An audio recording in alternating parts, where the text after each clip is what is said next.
Chapter 13. What waits after death? Every civilization's answer. 1. Hades, the silent echo of the soul, Hellenic melancholy. In the somber accounts of Bulfinch and Ovid, the Greek afterlife is not a place of fire and brimstone, but a realm of fading light and profound, hollow silence. To descend into Hades is to leave behind the vibrant thrum of life for the whisper of the shade. The journey begins at the river Styx, the river of hate, or Acheron, the river of woe, where the skeletal ferryman Charon demands a coin for passage. Those without the fare are doomed to wander the banks as restless mists for 100 years. Beyond the three-headed guardian Cerberus, whose bark echoes like crashing stones, lies a landscape of gray asphodel meadows.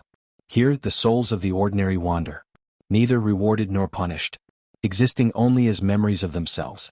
It is a world of shades who have lost their psyche, vital breath.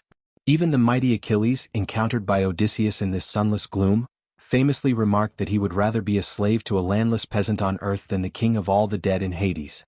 For the Greeks, the underworld was the ultimate tragedy of the physical. A reminder that without the sun and the senses, the soul is but a pale, stuttering echo of its former glory. 2. Helheim, the hall of sleet and hunger, nor stagnation.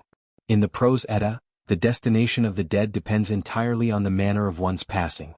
While the brave are whisked away to the halls of the gods, those who die of straw death, old age, sickness, or misfortune, descend to Helheim, the kingdom of the goddess Hel. She is a being of terrifying duality. One half of her body is the living flesh of a woman, while the other half is the rotting blue-black skin of a corpse. Her realm is located in the deepest, frozen mists of Niflheim, far beneath the roots of Yggdrasil.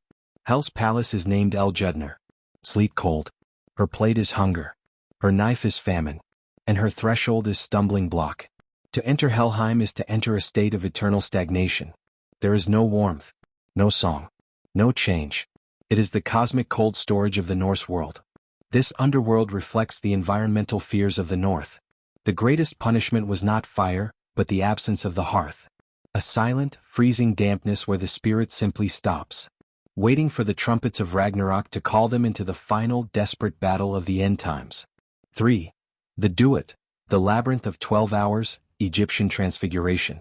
According to the funerary papyri of Wallace Budge, the Egyptian underworld, the Duat, is the most complex and dangerous landscape ever conceived by the human mind. It is not a place where one simply is, but a path one must cross. Every night, as the sun god Ra enters the gates of the west, the souls of the deceased join his barge to navigate the 12 regions of the night, each corresponding to an hour. This is a geography of magic. There are rivers of fire, walls of iron, gates guarded by demons with names like He Who Dances in Blood. The deceased must possess the correct words of power to pass each pylon. To fail is to be devoured by the second death, a total annihilation of the soul from which there is no return. The Duat is a cosmic laboratory of transformation. The soul is tested, purified, weighed. It is a world of active struggle where the deceased must prove their divinity at every step. For the Egyptians, the underworld was the crucible of eternity. It was the dark, winding tunnel that led from the rot of the tomb to the radiant fields of the Aru, where the sun never sets. 4. Yama's realm, the threshold of justice, Vedic accounting. In the Mahabharata and the Puranas, the first mortal to die was Yama, and thus he became the king of the ancestral realm, Yamaloka. Riding a massive black buffalo and wielding a noose used to pull the soul from its mortal coil, Yama is not a cruel deity, but the Dharmaraja, the Lord of Justice.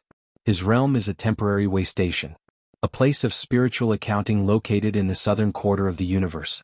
Upon arrival, the soul's deeds are read from the cosmic ledger by the scribe Chitragupta. Yama does not punish in the Western sense. He simply directs the soul toward the appropriate experience, be it a temporary celestial reward or a purgatorial cleansing, before it is swept back into the wheel of samsara for its next rebirth.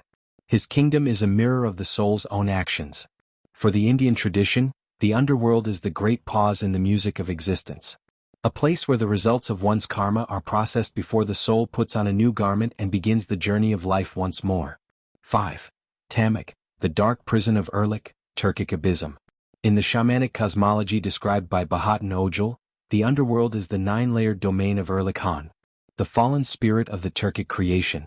This realm, Tamig, is situated in the deepest bowels of the earth, where the sun's rays can never reach. It is a world of thick black smoke. rivers of blood and boiling pitch, forests of iron trees with needles that pierce the spirit.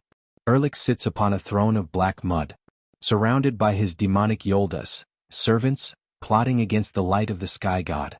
However, the Turkic view of the underworld is unique because of the role of the shaman. The boundaries of Tamig are not absolute. A powerful shaman can descend into these dark layers on his drumsteed to negotiate with Erlik, to rescue a stolen soul, or to offer a sacrifice to appease the shadows. This underworld is a place of exile for those who betrayed the Torah law. But it is also a part of the natural cycle of the universe. It serves as the necessary counterweight to the 17 layers of heaven. A reminder that under the eternal blue sky, even the deepest darkness is within the reach of a brave and faithful spirit.